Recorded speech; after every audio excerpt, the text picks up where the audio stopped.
Muy buenas tardes, querida teleaudiencia de TeleV1, en nuestra entrega número 16, titulada hoy El Pacto del Futuro en la Plenitudo Temporis, en la plenitud de los tiempos.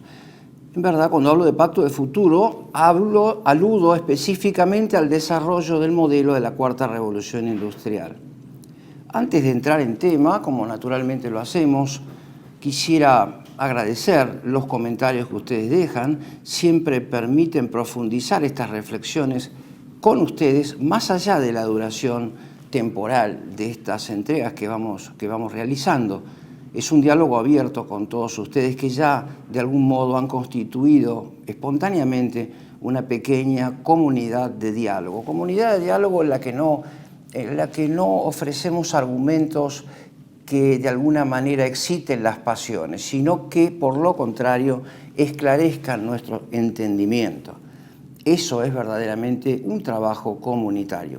Bueno, en esa perspectiva y siempre pidiendo las luces al Espíritu Santo, abordaré un tema hoy, pero con una connotación teológico-política, porque como lo he dicho en otras oportunidades, estamos frente a un problema teológico-político. Quisiera resaltar, porque en el día a día encontramos personas que o bien no conocen, nunca escucharon hablar de esta Cuarta Revolución Industrial, o bien consideran que el momento crucial que vivimos se reduce, se limita a un conflicto armado. Esto no es así, lo he dicho en reiteradas oportunidades. El conflicto armado, como habré de subrayarlo hoy en el curso de mi exposición, es apenas un momento de la Cuarta Revolución Industrial, que ya comenzó y que hizo su aparición con nombre y apellido en el año 2019. Esto ya lo hemos dicho. Esta Cuarta Revolución Industrial no consiste apenas en la reducción de toda la vida planetaria, en el angostamiento del orden de la creación al concepto de medio ambiente, y luego, reitero, la reducción de la vida planetaria envuelta por ese medio ambiente, como si fuese una esfera cerrada al modo del ser de Parménides, no consiste, subrayamos este concepto de manera especial, en la reducción de la vida planetaria, de la vida humana, de la vida animal, de la vida vegetal, de nuestras relaciones, de nuestros intercambios, al control digital. No es apenas eso, sino que consiste en la tentativa, como lo he puesto de manifiesto en el programa anterior, en la tentativa del estado profundo que no es otra cosa que una comunidad intersubjetiva que realiza el proyecto del anticristo, a saber, constituir un Estado mundial mediante el monopolio de todos los recursos económicos y fundamentalmente del progreso tecnológico. Esto es, en definitiva, otra cosa. No es apenas un problema económico, tecnológico o militar, sino una tentativa de corregir el orden de la creación, de cancelar el orden de la creación para instaurar un orden nuevo. Cuando hablo del anticristo, debe entenderse aquel Mesías que se pretende superador de la persona divina de Jesucristo. Me estoy refiriendo específicamente a esto y habré de desarrollarlo en lo que sigue. Esta exposición tendrá entonces la pequeña introducción que estamos ofreciendo. Posteriormente ofreceré algunos presupuestos escriturísticos para comprender, mediante la comparación de dos axiomas, uno bíblico y el otro que me he permitido formular como contraposición de este presupuesto bíblico, para comprender mejor el asunto de que hablamos, que significa en su hondura teológica y filosófica el pacto del futuro. Ya hemos dicho que la posición argentina respecto de ese pacto del futuro no puede ser más que contradictoria, pero de eso ya nos hemos ocupado. En un momento posterior habremos de significar en dos sentidos que le he asignado al concepto de plenitudo temporis, plenitud de los tiempos. Uno positivo en el sentido católico y uno negativo en el sentido del anticristo.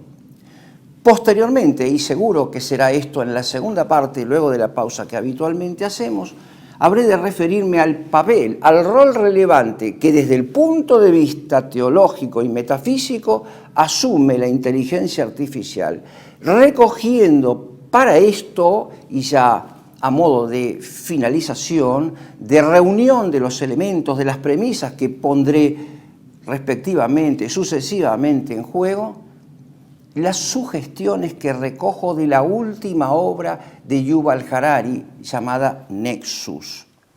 Unas conclusiones, como siempre, dejarán abierto las contribuciones y el debate enriquecedor que todos ustedes, o la mayoría de ustedes, ofrece a través de los comentarios. Volviendo entonces a nuestro punto de partida, cabe señalar entonces que esta cuarta revolución industrial, que se pacta como proyecto de un futuro ya presente, no es un problema político, sino que es una tentativa de cancelar el orden completo de la creación. Esto no es cosa menor ni solamente de los creyentes. Aquí se habla objetivamente de un cambio sustantivo, no apenas de la cultura, sino, reitero, para que se haga patente el peso del concepto, la cancelación del orden completo de la creación. Verán ustedes qué significa esto en el segundo momento de mi exposición. Pero esta es obra del anticristo, que consiste en la completa inversión de la cronología del Génesis. A esto también me he referido en algunos otros momentos. Es una obra del anticristo que pretende imitar la obra creadora de Dios, mediante no una actitud pasiva, sino mediante operaciones positivas. Esas operaciones positivas, lo subrayo porque creo que nunca será suficiente destacar que no se espejan apenas en los 17 objetivos de propaganda de la Agenda 2030 que muchos de nosotros ya tenemos en el celular a modo de enunciados, a modo de, como digo, propaganda, sino en la realización de los 23 grandes objetivos de la cuarta revolución industrial, que son radicales, que afectan a la pregunta fundamental: ¿qué es el hombre? Es una pregunta kantiana, pero hoy asume en este modelo una significación mucho más profunda. Afecta, digo, la propia constitución íntima de la persona humana, su completa reconfiguración en una nueva creación. Los 23 objetivos a los que me referí en el programa anterior, no los voy a repetir ahora, cualquiera de ustedes puede recurrir a esa presentación, la número 15 que creo que hicimos, postulan concretamente la modificación del ser humano, el ser humano modificado. Antes que nada, quisiera ofrecerles una sugerencia. Se encuentra en el libro de Yuval Harari una indicación valiosísima, a saber, la elaboración, la construcción de una página de Internet, cuyo título es lab.sapiensship.co, C-O, no com, sino C-O. Esta página construida por el esposo del señor Yuval Harari nos ofrece algo así como la enciclopedia de Diderot respecto de la Revolución Francesa. Los conceptos fundamentales, la reconfiguración de los conceptos fundamentales a los efectos de comprender el valor, el peso específico de los conceptos que manejamos a propósito de la cuarta revolución industrial. Entenderlos con nuestras categorías actuales implicaría una superlativa confusión por parte nuestra. Digo entonces, pueden ustedes consultarlo. Cuando hablo de ser humano bonificado, vean ustedes así de lo que se trata. Hice referencia a estos 23 objetivos. Solamente recordar el primero, la incorporación de tecnología en la propia persona humana. Habremos de reiterarlo. Pero hay otro posterior, el número 10, que implica la construcción de ciudades inteligentes, donde vivirá el ciudadano tecnológico. El hombre modificado se llama, a la luz del Pacto del Futuro, a la luz de la Agenda 2030, ciudadano tecnológico. Ese es su nombre, su etiqueta en el momento actual, el ciudadano tecnológico. Este hombre modificado deberá vivir, como subrayamos en otras oportunidades, y posiblemente le dediquemos un programa, al proyecto urbanístico del Pacto del Futuro, que son las ciudades de 15 minutos, que ya están siendo construidas desde el año 2021, concretamente en la ciudad de Buenos Aires, también en Córdoba y en otras ciudades del interior. Ya hay una praxis que se presenta con otro guión diferente al que tiene ese concepto en la realidad, a saber, la cancelación de todas nuestras libertades. Reitero entonces, vamos progresivamente ampliando conceptos para comprender bien qué significa esta plenitud de los tiempos en que ha irrumpido el modelo del anticristo. Si quisieran ustedes, podrían comparar esos 23 grandes objetivos de la Cuarta Revolución Industrial con aquellos objetivos enunciados a propósito del libro de Pierre Virion acerca de la contraiglesia respecto de la Torre de Babel a la cual me refería antes. No hay allí creación desde la nada, sino operación, modificación terapéutica de la naturaleza creada por Dios. En esto consiste, diría yo, desde el punto de vista de una primera aproximación teológica, el meollo central del Pacto del Futuro y de la Cuarta Revolución Industrial. La confrontación entre el orden creado por Dios, al que llamamos también orden de la naturaleza, y la acción humana como antinómica, como terapia, como corrección de la obra creadora de Dios. Esto y no otra cosa es justamente el proyecto del anticristo, y para eso, como habré de demostrarlo, es necesario invertir, proceder a una relectura de la cronología del Génesis. Pero esta que es obra del anticristo tiene una limitación temporal, que es la venida, la segunda venida de Jesucristo, del Verbo, del Hijo de Dios, hecho hombre. Vale decir entonces que la realización del proyecto de la Cuarta Revolución Industrial, del Pacto del Futuro, de la Agenda 2030, está en manos de Dios, cuanto menos por permisión divina, y tiene un tiempo de caducidad. Está condenada, por eso, al más rotundo de los fracasos.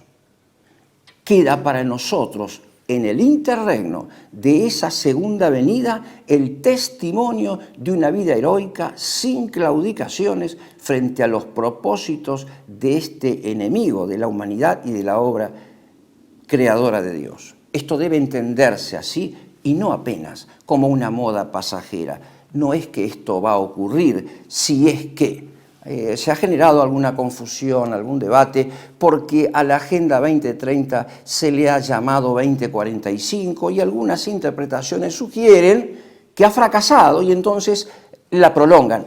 Sepan, queridos televidentes, que siempre desde su origen se llamó Agenda 2030/2050. Lo que ocurre con la enunciación 2045 es que se adelantó, no que fracasó, es que está yendo tan bien, está saliendo tan a la perfección que se adelantó.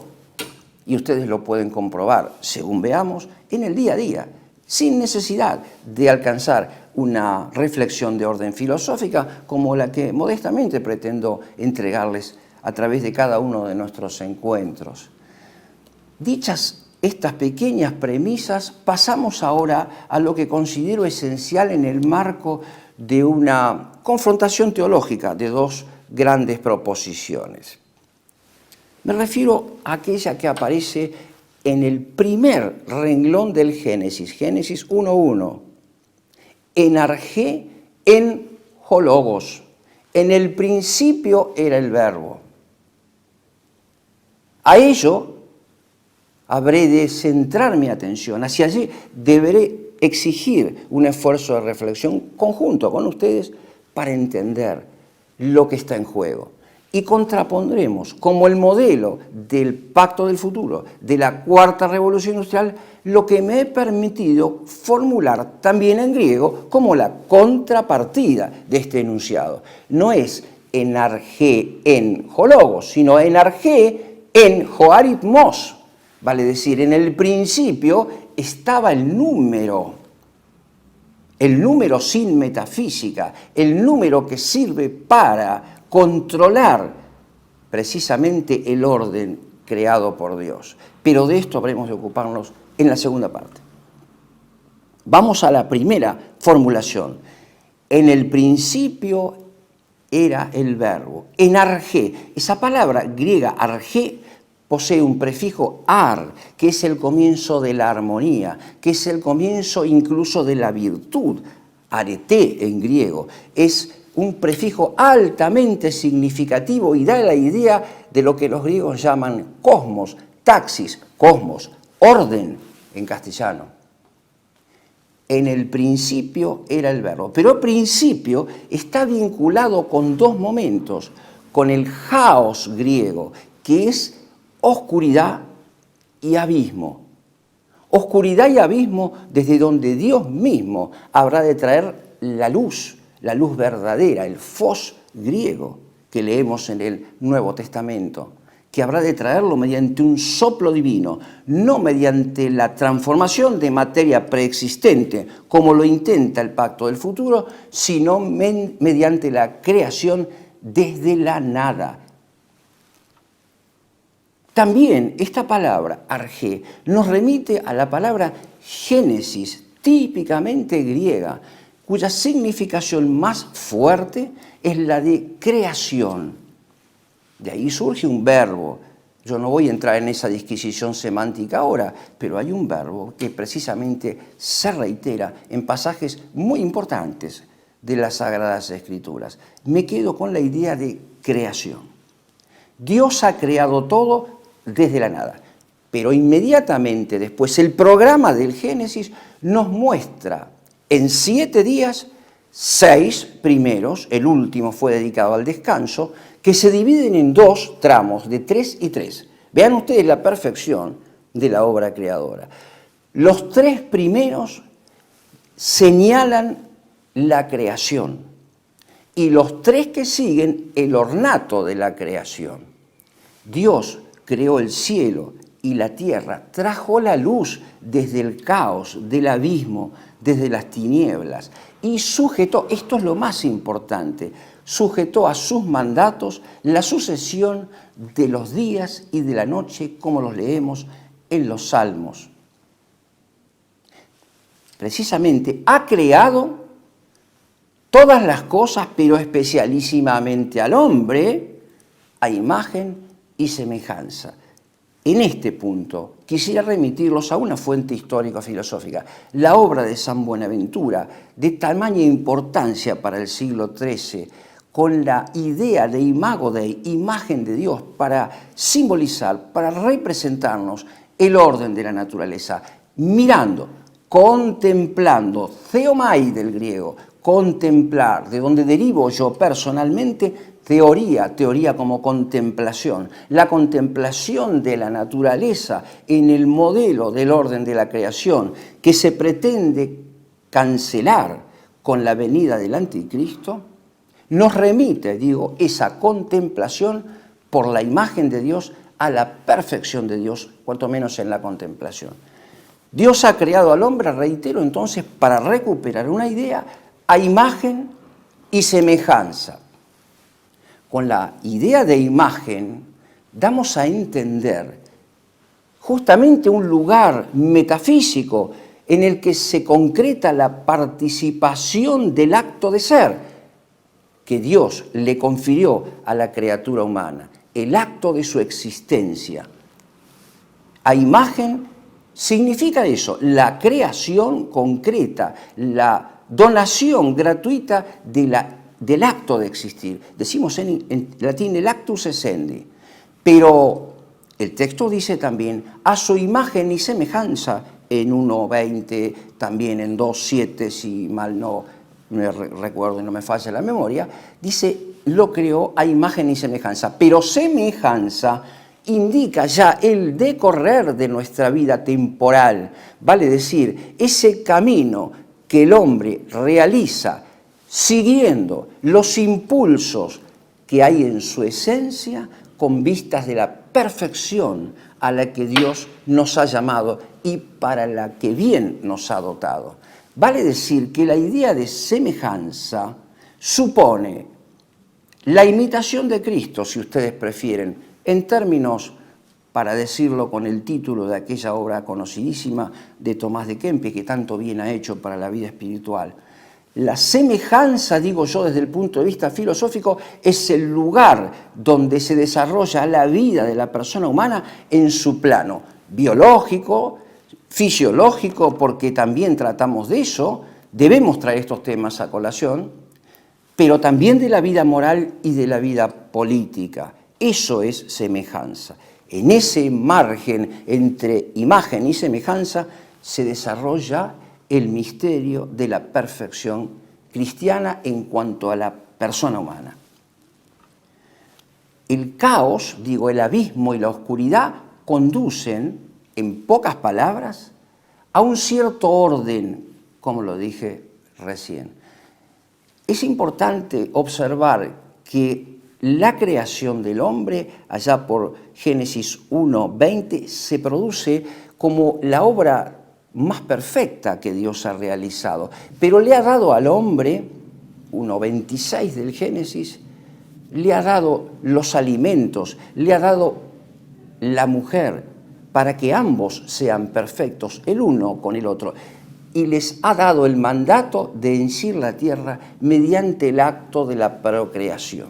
El acto de la procreación, el uso debido del débito entre hombre y mujer en el llamado santo matrimonio, es algo que queda regulado precisamente por la ley de Dios. Lo he dicho en algunas otras ocasiones, en otros contextos.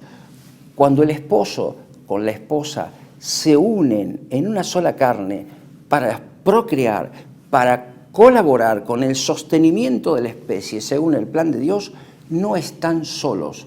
Hay un tercero, inteligible, aunque no intangible, que es Dios, que regula con sus ritmos, con sus disposiciones, el momento en que se va a producir la llegada de un nuevo ser ya en el interior del vientre materno, así como si fuera un cierto vas, no apenas biológico, sino spiritualis, un vaso espiritual. Esta idea será retomada un poquito más adelante también.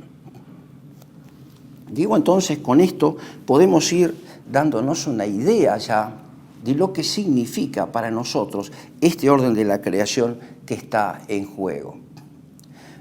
Recorrimos las ideas entonces del Antiguo Testamento, del Génesis, y vemos que el orden alcanza su perfección con la creación del hombre, al que se le dio alimento, el hombre situado en el cosmos, entre el tiempo y la eternidad. Para retomar una expresión de Alberto Magno, el hombre situado, digo, en el tiempo y en la eternidad, que se deberá servir para la mayor gloria de Dios, de los alimentos y de los animales que justamente Dios ha creado antes para su perfección.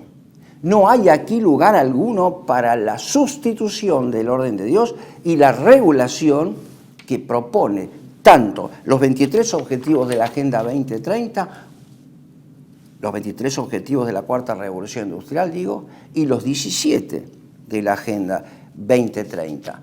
Veremos a continuación brevemente qué significa entonces la plenitud de los tiempos, la plenitud temporis. He dicho que hay aquí dos grandes significados. El primero de ellos, el primer significado es el auténticamente cristiano, el auténticamente católico. Por plenitud temporis, en el sentido filosófico, entendemos aquello de San Pablo, la llegada del Hijo de Dios en la forma del Verbo encarnado. Hay que recordar que, según dije en la introducción, el Verbo encarnado ya vivía en Dios, no fue hecho, sino que era consustancial al Padre, pero llegó en el momento de la plenitud de los tiempos, que filosóficamente significa la caducidad de dos momentos anteriores. Primero, del profetismo hebreo.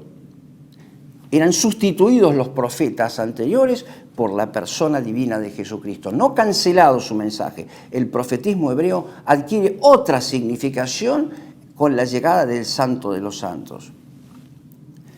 y también la caducidad del politeísmo griego, que como intuición acercaba a los hombres hacia Dios, pero no alcanzaba a la verdad que conocemos mediante la encarnación del Hijo de Dios vivo. Caducidad de esos dos elementos. Allí es donde se produce la plenitud de los tiempos. En cuanto que la plenitud temporis en el sentido del anticristo, al cual me he permitido ligar al reino del número, pero de un número sin la metafísica del componente helénico, sin la metafísica de Aristóteles, ni tampoco la de Platón, en la síntesis que se logró en el siglo XIII, implica esta plenitud temporis del anticristo, del pacto del futuro, implica la revitalización del profetismo hebreo y la cancelación de la noción precisamente de orden y la ontología propiamente con la que entendemos el concepto de sustancia. Para hacerlo en términos más sencillos, si comprendemos la sustancia como creada, como participación del ser de Dios, entonces comprendemos con facilidad que toda sustancia está sometida no apenas al plan de Dios, sino en el aquí y en el ahora, a la providencia divina. En esto nos ayuda la metafísica a comprender ciertos conceptos, no digo teológicos, que se aprenden en los catecismos, en el catecismo elemental. Creo que con esto pueden ustedes ya tener una idea. ¿Cuáles son las conclusiones que emergen de mi primera postulación? En argé, en hologos, la plenitud de los tiempos en el sentido católico. En cambio, en argé, en aritmos, el número, sin metafísica, corresponde precisamente a la caducidad de la plenitud de los tiempos católicos para revivificar tan solo el profetismo hebreo como nueva cultura del nuevo orden mundial. Creo que si llegamos hasta aquí podríamos proponernos un paso hacia adelante. Con la caducidad propuesta por el modelo de la plenitud temporis de la cuarta revolución industrial, del pacto del futuro, se cancela también la unión hipostática en la persona divina de Jesucristo. ¿En qué sentido? Hablo de tentativa de caducidad, porque evidentemente esto es imposible en la formulación positiva. Tentativa. ¿Por qué? Porque se pretende reducir al Hijo de Dios vivo a un personaje histórico. Lamentablemente, esto es lo que podemos comprobar en nuestra conversación cotidiana. Si ustedes hacen la prueba, se van a encontrar con esto. Y unido a esa concepción inmanentista de la persona divina de Jesucristo, la aparición de la crítica histórica de las Sagradas Escrituras. Cualquier persona que consultemos en la calle nos va a decir que la Biblia es obra humana, en cuanto que en verdad se trata de una obra de inspiración divina. Creo que de esta manera pueden entender ustedes cómo luego a esa interpretación de un Cristo meramente histórico adviene como lógicamente la sustitución, la superación, diría yo, con más propiedad, atendiendo a la argumentación del anticristo, a la argumentación de los ministros del anticristo, de la contraiglesia, del número creador, del número de la Cabalá, de la que hemos hablado cuando me referí en programas anteriores a la relación de esta estructura, esta forma mentis del sionismo respecto de la llamada nueva derecha internacional y también la local. Respecto del tema del profetismo, quisiera ofrecerles a ustedes en una breve interrupción como digresión un video en donde recojo una importantísima sugerencia en donde se nos pone en evidencia de la actualidad, acerca de la actualidad que tiene este tema del profetismo en la tradición hebraica. Vean, por favor, ustedes este breve video y comprenderán la reflexión que se abre para nosotros a partir de aquí. Pero te cuento la breve historia. Dale. Un día, en la cocina de la casa del rabino Wanish, estaban el rabino, la mujer y Javier Milei tomando un café, después de esas charlas que tenían. Sí. Y ese día el rabino le dijo, mira, vamos a hacer una cosa. Vamos a hacer una sociedad. Vos y yo somos socios. Y nosotros vamos a hacer una sociedad además con Dios. Entonces los 3 socios somos Dios, vos y yo. Vos vas a ser presidente, yo voy a ser tu embajador en Israel. Y Javier Milei se rió. Dijo, ¿pero de dónde? No. Le dijo, vos estás predestinado por Dios a ser presidente de este país. Qué bárbaro. Y quedó, porque Javier Milei en ese momento ni soñaba con meterse en política. ¿Han visto ustedes entonces esto que ha llamado la atención de tantos televidentes al ver que de alguna manera el profetismo vuelve a cobrar sentido entre nosotros? Me surge la duda y creo que la puedo proponer para que ustedes se la planteen e intenten resolverla, a saber, ¿cómo se concilia este profetismo con aquello que dice la Sagrada Escritura? A saber, que en aquel tiempo en el que corre, en el de la llegada del Anticristo, que nos anuncian abiertamente casi todos los medios de comunicación, ¿cómo se corresponde con aquel postulado de que en aquellos días ya no habrá profetas? Antes de pasar al corte y de abordar la segunda parte de mi exposición, quisiera ofrecerles, a los efectos de no interrumpir después el guión de mi argumentación, un pequeño video que muestra los actos de flagrante contradicción del discurso, en la misma forma en que lo hace Yuval Harari, para ponderar, entre comillas, la inteligencia artificial. Vean ustedes este video que promovió el Gobierno Nacional a propósito del Día de la Hispanidad y respondamos juntos, si prefieren, en la pausa, ¿qué tiene que ver esto con los actos de gobierno? ¿Cuál de los actos de gobierno, apuntados todos a la liquidación del Estado-Nación y de la patria, cuál de esos actos tiene algo, aunque sea lejanamente, que ver con esto que ahora ponemos en pantalla?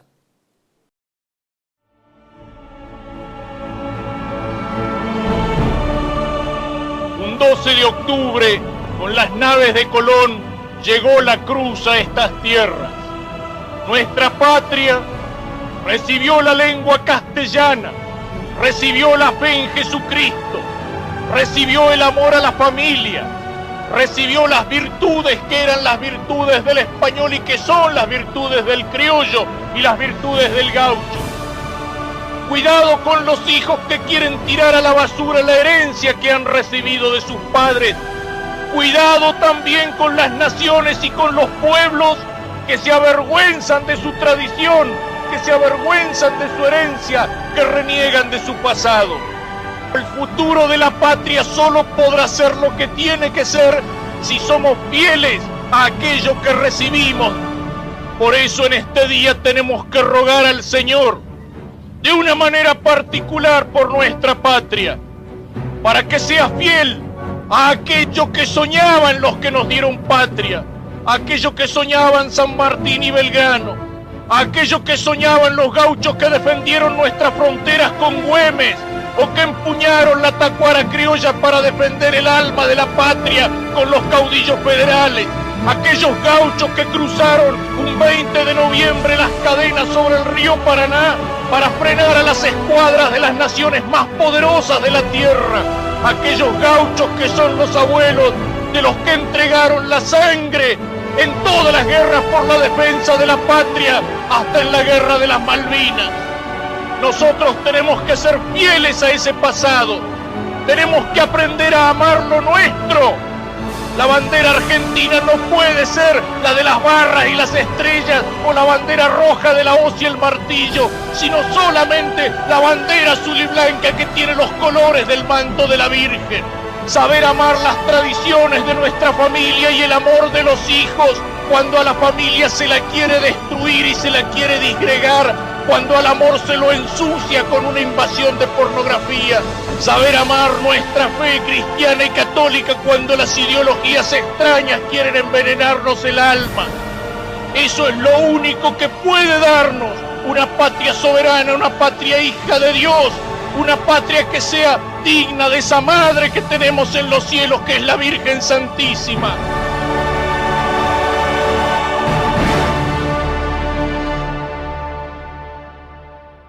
XXIV Encuentro de Formación Católica de Buenos Aires. Amor y verdad en tiempos de definiciones. Te invitamos a participar de una jornada de reflexión y aprendizaje, con la presencia de destacados oradores que nos guiarán en estos tiempos de discernimiento y compromiso cristiano.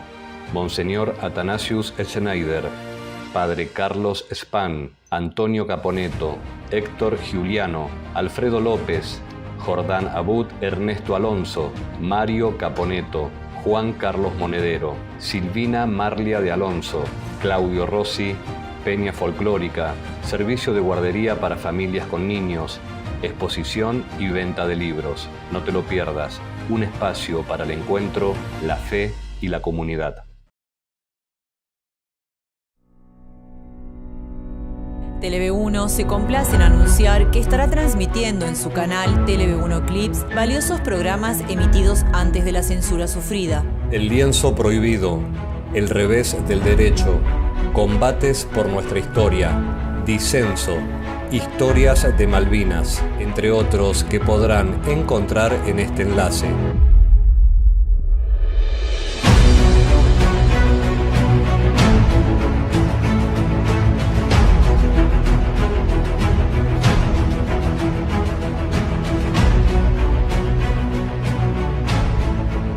Agradecemos su aprovechamiento y difusión.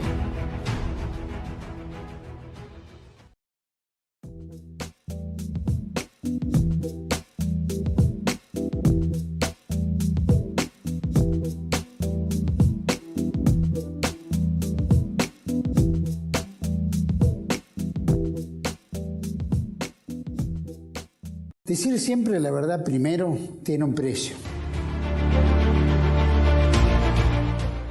Dependemos de tu ayuda. TeleV1, toda la verdad primero.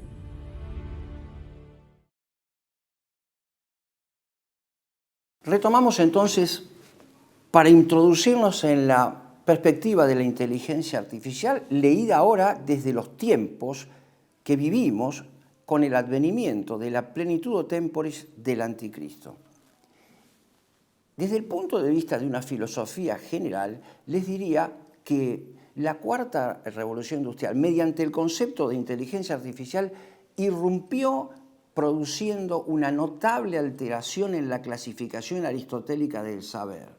Se ha sustituido la sofía, sabiduría griega, como más elevado nivel de conocimiento, como el más elevado nivel de la filosofía, se ha sustituido, la sofía, como saber de conformidad con las últimas y primeras causas, como el saber las cosas según la luz de la según la luz de la divinidad, según la luz de la eternidad, se ha interrumpido, para sustituirla por la información.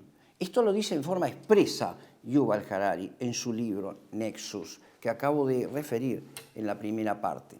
Se ha sustituido entonces la sabiduría por información, pero una información que fluye a gran velocidad.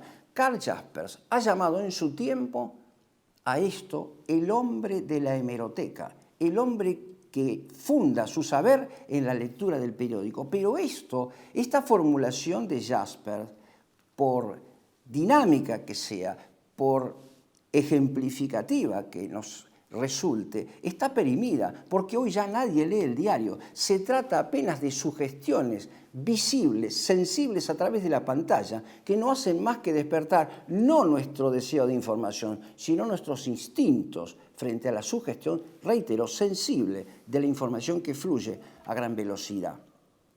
En ese contexto de modificación del saber aristotélico, surge entonces, como decía al comienzo, la tecnología. Pero esa tecnología es una notable, una sustantiva modificación de la tecné griega aristotélica. Ya no hay tecné como inscripta en la esfera de la poiesis, que es la obra de arte que los medievales llaman artes mecánicas. Esa poiesis, creación humana, a la que me referí en otros momentos, tenía en su interior, en su esfera de significación, la tecné, pero siempre referida a la natural regulación de la naturaleza. El concepto de physis griega no es un concepto de naturaleza ciega, sino que responde a un ritmo, al ritmo que emerge de la primera formulación que les propuse en el comienzo, energé en hologos. Dios creó todas las cosas, decíamos, según peso, orden y medida, como leemos en el tratado juvenil de Alberto Magno acerca de la naturaleza del bien. Decía entonces que, siendo este el plan creador, la tecnología, la tecné griega, siempre aparece ligada al concepto de physis, de naturaleza. Lo encuentran ustedes esto en un opúsculo de relativamente fácil lectura y breve en cuanto a su tamaño, que elaboró Martin Heidegger con el título La pregunta acerca de la técnica, para señala ahí muy bien Heidegger, cómo la tecnología que conocemos hoy, la tecnología que asume la cuarta revolución industrial y el pacto del futuro, se apartó de tal forma respecto de la naturaleza de la physis griega al punto de, primero, oponérsele como antinómica y, en segundo lugar, que es lo que vemos hoy, operar como terapéutica de esa naturaleza. Para entenderlo mejor, un médico puede pensar, puede idear un brazo ortopédico, pero por imitación del brazo natural. Lo que no puede hacer es inventar un tercer ojo. Lo que no puede hacer es cambiar la naturaleza del cerebro para convertirla en otra cosa. De eso estamos hablando. Digo, entonces, esa tecnología logra esa terapéutica sobre el orden querido por Dios mediante el cálculo humano, mediante la regulación que se ejerce mediante el número, mediante la combinación numérica, que asume un papel ahora constructivo, que asume un papel creativo. Y eso es Kabbalah. Exactamente de eso hablaba en una entrega precedente a esta. Hablamos aquí entonces, reitero, de la liquidación del concepto metafísico de sustancia. Lo que nos rodea es apenas pura materialidad sujeta al cálculo y a la moción desde el exterior, al cálculo desde las computadoras. Y esto trae como consecuencia, en la perspectiva de la persona humana, lo que vemos también en el día a día, el razonamiento propio del utilitarismo inglés. Lo encuentran ustedes en Bentham, en Mill y en tantos otros utilitaristas, en donde ya no se piensa de conformidad, no se piensa la conducta moral en términos de heroicidad, en términos de justicia, mucho menos delante del tribunal de Dios, sino en términos de beneficencia, en términos de costo-beneficio, en términos de utilidad, para decirlo con la palabra técnica que corresponde. Trae como consecuencia en el plano ético la sustitución de la ética, que es esa disciplina práctica que nos conduce al obrar recto, a la recta dirección del obrar por parte de la inteligencia práctica para hacernos honorables, para hacernos buenos integralmente.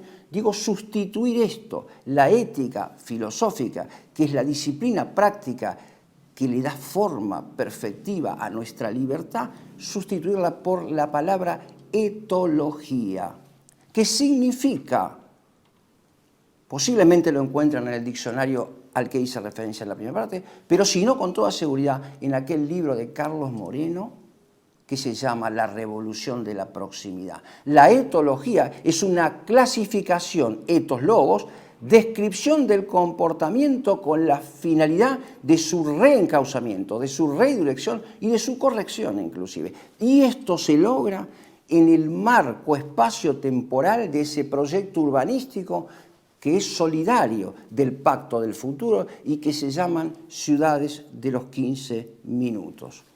Habré de referirme a ello en alguna otra oportunidad, pero baste con decir por ahora que ya hay en Buenos Aires una ciudad, la ciudad de Buenavista, que opera desde el año 2021, no con el rigor que se espera de ella en una futura post-pandemia, sino como un paraíso de 360 grados, donde se espeja esa figura geométrica tan relevante para la espiritualidad china de raíz hinduista, donde todo está controlado por el número. La figura por excelencia es la ciudad inteligente donde todo, conforme a regla del cálculo numérico, sin apoyo, insisto, metafísica, opera como dominación, con la categoría de dominio, si ustedes prefieren.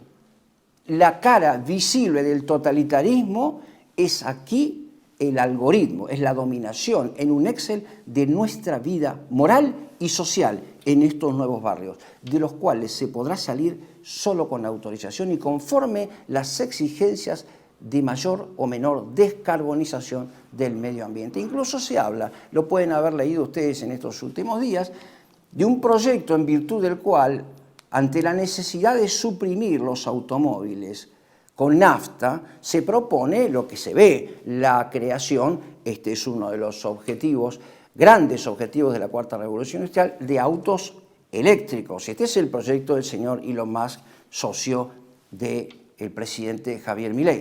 Bueno, decía, quien no tenga dinero para comprar estos autos de producción reciente podrá entrar con su auto a nafta, pero solo una vez y por 24 horas durante 30 días a las grandes ciudades. Me trae a colación, y seguramente a ustedes también, aquellos formularios que había impuesto el gobierno de Alberto Fernández, y no solamente aquí, sino en todo el mundo, porque eran, digámoslo, en un abuso de la comparación, canónicos en el momento de la pandemia, esa autorización para transitar, esa autorización que ya cancela nuestra libertad. Decía entonces, se trata entonces de esto, de la creación de este modelo de ciudades urbanísticas de 15 minutos, pero algo más que eso. Se trata, conforme al primer gran objetivo de la Cuarta Revolución Industrial, de la modificación del ADN de la persona humana. Me he referido también a eso a través del conocimiento de lo que se llama la procreación benefactora, la beneficencia procreativa. Podremos crear bebés a diseño, podremos modificar el ADN de la persona humana para garantizarle aquel ideal de Epicuro de una vida prolongada, plena de placeres y exenta en lo posible de dolores. Se trata entonces no apenas del ADN, sino de la modificación también del comportamiento de la persona humana. Esta Cuarta Revolución Industrial me permite dar un paso más, este pacto del futuro, mediante el concepto de la inteligencia artificial, sobre el concepto de persona humana. La persona humana, clásicamente, tomando la definición de Boesio y de Tomás de Aquino, es una sustancia individual de naturaleza racional. Hay en él dos elementos, la singularidad y la universalidad, la temporalidad y la eternidad. Reitero, tomo una expresión a la que hice referencia previamente de Alberto Magno. El hombre está emplazado entre el tiempo y la eternidad, lo que significa, en términos lógicos, si ustedes quieren, entre la singularidad y la universalidad. Lo que hay de singular en el hombre es esto, esta sustancia irrepetible que somos, creados por Dios, con nuestros accidentes, que existen porque existe la sustancia. Pero también hay algo de universal, aquello que San Alberto llama, así en su prefacio, en su prólogo al comentario de la política de Aristóteles, igual que lo hace Tomás de Aquino, eso de divino en el hombre, tómese esto con la reserva de vida. No hablo de un panteísmo, sino de una participación de cierto don divino que hay en la persona, que es la inteligencia natural con que Dios nos ha participado en el momento mismo de la procreación. Este concepto es bien importante para el tema que nos ocupa, a saber el de la inteligencia artificial, que pretende cancelar esa dimensión hacia la eternidad de la inteligencia, para encerrarla en una temporalidad, en una pura inmanencia, en una singularidad completamente, reitero, inmanente. Este hombre que vive el instante presente ya no mira ni el pasado ni el futuro con la perspectiva de la eternidad, sino que vive el momento, pero como ya no es una sustancia que tiene en sí la decisión de sus propios movimientos, de su propia libertad, la guía de su propia conducta, solo responde a emociones externas que provienen del cálculo matemático que guía los sistemas cibernéticos. Es aquí donde confluye el atomismo de Epicuro. El hombre es un átomo suspendido en el éter, online, el cibertech, el ciberciudadano, vive en el éter, desarraigado, pero como subsiste en él todavía la presencia de los rasgos de la creación, vive angustiado y temeroso. Gran objetivo del totalitarismo de siempre, desde Hobbes hasta nuestros días. Gran objetivo. Le quita además al hombre esa dimensión, digo entonces, de lo eterno. Se pierde de vista de nuestro horizonte la perspectiva de la eternidad. Quisiera aquí hacer un pequeño paréntesis y dar de alguna manera un poco de respiro a los televidentes que van siguiendo con paciencia la exposición. Cuando en otras oportunidades he tenido que referirme a estas cosas, daba la impresión, y para algunos que me lo han hecho saber de muy buena fe, y a quienes les agradezco ante todo, que había una cierta falta de esperanza en la presentación de todos estos elementos que caracterizan el tiempo del anticristo. Pero quisiera, para aclarar mi intención, definir qué cosa es esperanza. La esperanza no es humana, la esperanza es sobrenatural. Y como dije al comienzo, el tiempo del anticristo, la realización de este monstruoso proyecto cabalístico de la inteligencia artificial, tiene su tiempo. Está bajo la permisión, está bajo la mirada atenta desde el desde y el cuándo y hasta el fin de nuestro Señor Jesucristo, del Verbo encarnado, del Padre, del Hijo y del Espíritu Santo, de un Dios trinitario cuya creencia lamentablemente ha caducado y caduca en un número cada vez más creciente entre los cristianos bautizados. Dicho esto, podemos avanzar un poco más hacia la comprensión ahora del modelo de Yuval Harari en su totalidad. Para esto les propondría una imagen. Antes que eso, una imagen geométrica.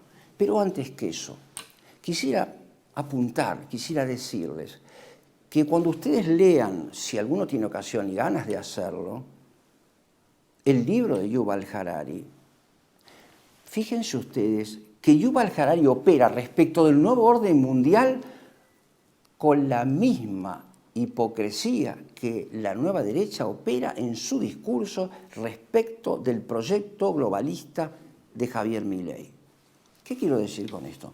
No se trata en el caso de Harari de una crítica a la inteligencia artificial, sino se trata de un acto de mayúscula contradicción, porque el mismo personaje que escribe ahora, mostrando lo que se llaman de alguna manera, lo dice también Klaus Schwab, las externalidades negativas de la Cuarta Revolución Industrial, nos está diciendo, cuidado, somos capaces y además vamos a hacer esto. Es la misma persona que en la apertura de las jornadas de Davos de 2023 dijo, caducó, fue cancelado por nosotros los hombres, de las élites más poderosas del mundo, el diseño de un Dios creador que vive en las nubes.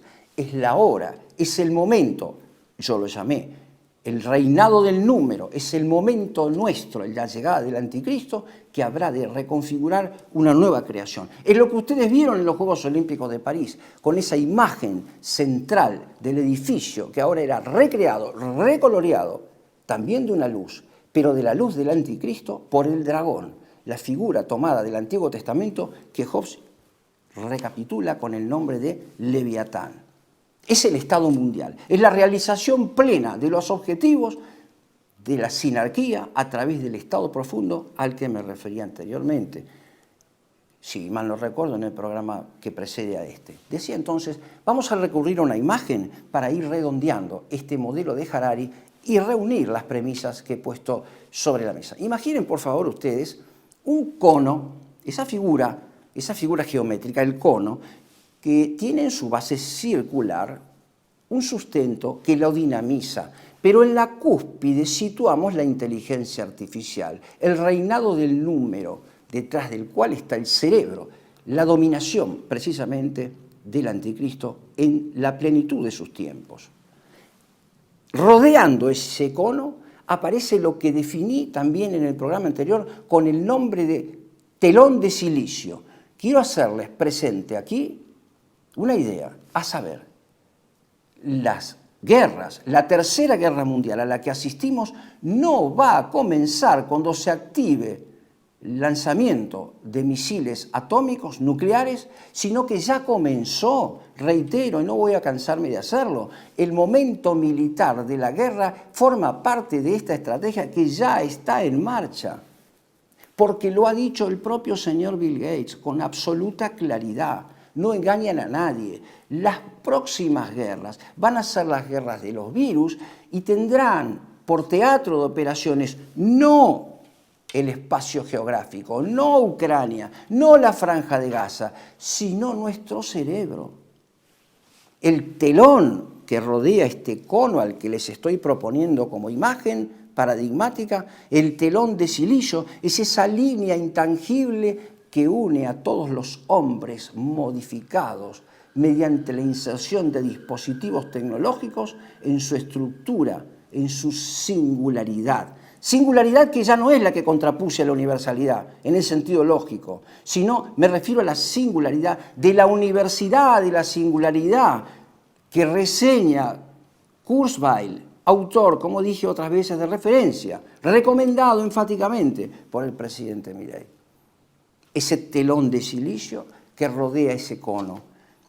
Este cono reconoce en la base un guión, el guión económico, pero no es el único. Se llama capitalismo inclusivo.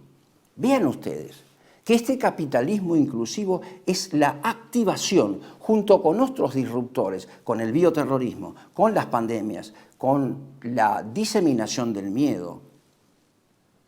Es, como digo, un factor acelerador que rompe abruptamente con el pasado y con los paradigmas del pasado.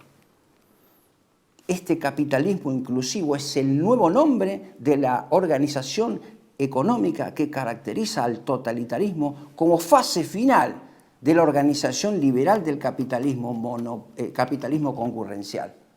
El capitalismo concurrencial siempre, por asociaciones de las grandes empresas y también de las pequeñas, acabó siempre necesariamente en el capitalismo monopólico al que hoy se le da el nombre de capitalismo inclusivo. Es esto lo que dinamiza todo el sistema. Pero en la mitad de ese cono, que circula a movimientos sin fin, podríamos decir, a un movimiento continuo hasta ahora, se pone en juego la hibridación del viejo paradigma de la comunidad política por un modelo nuevo de comunidad política que procura la completa dominación de la vida moral y de la vida política. La causa material de esa nueva forma de orden político, ese orden que sustituye al orden anterior, el nuevo orden mundial, no es la persona humana, sino que es el ser humano reducido tan solo al funcionamiento fisiológico de su cuerpo. La causa formal, lo que le da unidad a ese conjunto biológico de movimientos, no es el alma superior, la vida del espíritu orientada a la eternidad, sino precisamente esa irrupción tecnológica en su glándula pineal que permite el control desde una moción exterior. La causa eficiente, externa, que motoriza todo este proceso, es el estado profundo. Y la causa final, el objetivo último, es precisamente lograr el reinado concreto del anticristo. Quisiera proponerles también ahora un pequeño video donde van a ver ustedes cómo se concreta aquello que ya comenzó mucho antes que la Primera Guerra Mundial con la Sociedad de las Naciones, la sustitución por las Naciones Unidas que están vigentes hoy. Estas Naciones Unidas fueron reprochadas por el presidente Milei, pero en aras de una organización superior, omniabarcadora, que la supere, dadas las exigencias actuales de estos disruptores. Esto mismo, a la superación de las formas de organización transestatal, a la liquidación de las patrias, a esto mismo se refirió recientemente Jorge Mario Bergoglio, de quien provee, a partir de un pasaje de Daniel, en el capítulo 7, su condición de ministro, cuando no de antecesor de este anticristo. También ha traído algunas controversias. Digo entonces, para que ustedes comprendan mejor, vamos a poner un video en pantalla en donde pueden ustedes escuchar muy brevemente la formulación de Jorge Mario Bergoglio con completa coincidencia con el presidente Milei, o al revés si prefieren, en aras de este nuevo orden mundial. Dejar pasar esto es pecado, pecado humano. Ningún gobierno puede exigir moralmente a su pueblo que sufra privaciones incompatibles con la dignidad humana. Para tratar de romper el círculo financiamiento-deuda, sería necesaria la creación de un mecanismo multinacional basado en la solidaridad y la armonía de los pueblos, que tenga en cuenta el sentido global del problema y sus implicancias económicas, financieras y sociales. La ausencia de este mecanismo favorece el sálvese quien pueda, donde pierden siempre los más débiles. Queridos televidentes, ante todo entonces me excuso por la cantidad de elementos de juicio que he tratado de articular en una síntesis. Esto no es un programa que ustedes vayan a ver una sola vez, posiblemente, sino que podrán reiterarlo, pero mejor que eso es que lean las obras de estos autores, lean la obra del señor Klaus Schwab, lean la obra de Yuval Harari, para poder comprender mejor lo que yo debo decir aquí en un periodo acotado de tiempo. Yo les propondría, antes de cerrar, una imagen que ya hemos reiterado aquí, un video que protagoniza el actual presidente de la Argentina, el señor Javier Milei. Do you like being the skunk at the garden party? ¡Amo! ¡Amo ser el tope adentro del Estado! Soy el que destruye el Estado desde adentro. Es como estar infiltrado en las filas enemigas. Es decir, la reforma del Estado la tiene que hacer alguien que odie el Estado. Y yo odio tanto al Estado que estoy dispuesto a soportar todo este tipo de mentiras, calumnias, injurias, tanto sobre mi persona como mis seres más queridos, que son mi hermana y mis perros y mis padres, con tal de destruir al Estado. Of all of the things that's getting under your skin, why the criticism of your dogs? Porque saben que son mis seres más queridos y son tan sucios, tan bajos y tan miserables que se meten con mi vida privada, algo que no deberían hacer, y llegan al límite de meterse con mis perros. Ven ustedes allí en esta presentación del presidente Milei lo que yo, a título rigurosamente personal, les ofrezco ahora como una inversión de sentido. La inversión de la que hablé antes para hablar de la cronología del Génesis se las propongo ahora. Le vamos a, en un ejercicio imaginario, vamos a sustituir la persona del presidente Milei por la precisamente persona de Jorge Mario Bergoglio. Es él, sin más, quien en cumplimiento del Pacto de Versalles, de la sinarquía, cooptar la Iglesia Católica, se ha propuesto por propia determinación, ser el topo de la Iglesia Católica, quien destruye la Iglesia desde dentro. Pido ante todo disculpas si alguno de los televidentes escucha por primera vez estas cosas, pero aquel pasaje en el principio era el verbo tiene un trasunto en la vida moral y política. Hay también aquí un representante de Dios en la tierra, que es la Iglesia y su cabeza fundada por Jesucristo. Petrus, significa piedra firme para consolidar, para conservar, para transmitir la fe de la Iglesia de Jesucristo. Cualquier observador cualquier observador neutral de la realidad que vivimos puede comprender que Jorge Mario Bergoglio evidentemente no cumple esa función elevadísima encomendada por el mismo Jesucristo, y no lo cumple por propia determinación. Les agradezco entonces a ustedes la atención prestada y dejamos estas reflexiones, como lo hice al comienzo, a la luz del Espíritu Santo, en manos de Dios, para que nos ilumine y nos permita caminar en la profundización de esto, en lo que va no apenas ya la inversión del movimiento de la Cuarta Revolución Industrial, sino nuestra eterna salvación. Es solamente la Madre de Dios, el vas espiritual de la persona divina de Jesucristo, la que nos va a abrir las puertas del cielo, si es que somos capaces, a la altura de los tiempos, en primer lugar, de discernir correctamente, aunque el diagnóstico sea grave, y en segundo lugar, por semejanza al Calvario de Cristo, asumirlo como Cristo asumió la cruz, con la suficiente valentía como para darlo todo en la preservación del orden querido por Dios. Les agradezco entonces, y si Dios quiere, nos encontraremos en la próxima entrega.